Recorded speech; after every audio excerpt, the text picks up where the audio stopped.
A new report from the Daily Beast this week, where they had actually spoken to two people who've been in close contact with Donald Trump and have had conversations with him about this, say that the former president is preparing for Republican candidates to come and start basically kissing the ring and begging him for his endorsement. And even though he doesn't have any official criteria set yet on who he will or will not endorse, one thing these two sources told the Daily Beast is that the big idea he's kicking around is that he doesn't want to endorse anyone that admitted Joe Biden won the election. I mean, let alone any of the Republicans who voted to impeach him. They can forget that, not that they'd seek it anyway.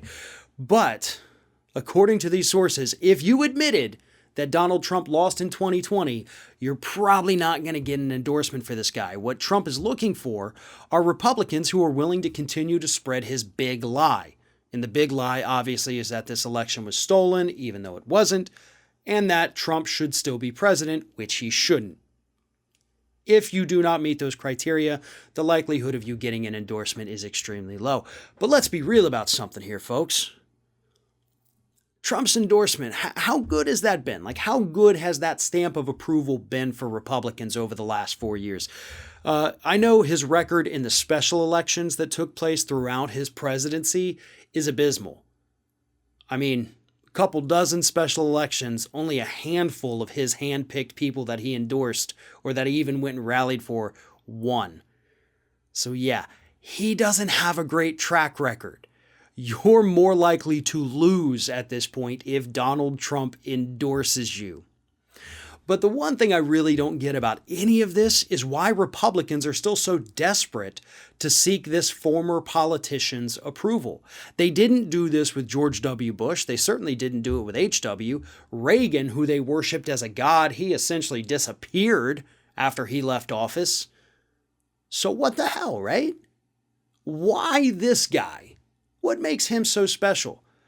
He was far less successful than any of those Republicans I just named, far more hated than any of those Republicans I just named, including George W. Bush, and yet he still insists that he's going to be the kingmaker, that he's going to be the guy you've got to go to, and if you don't get his approval, your career is tanked. This makes no sense. And it's absolutely idiotic that Republicans continue to feed this. You know as well as the rest of us do that if he endorses you, that's not a good thing when the man only has a 30 some odd % approval rating. People don't like him. People are glad that he's gone. So why would you take this hated figure and prop him up and say, hey, you should vote for me because the guy you hate happens to like me? Yeah, that's a pretty stupid strategy.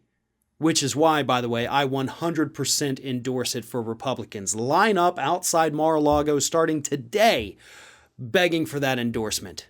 Because as we have seen over the last 4 years, it is essentially a kiss of death.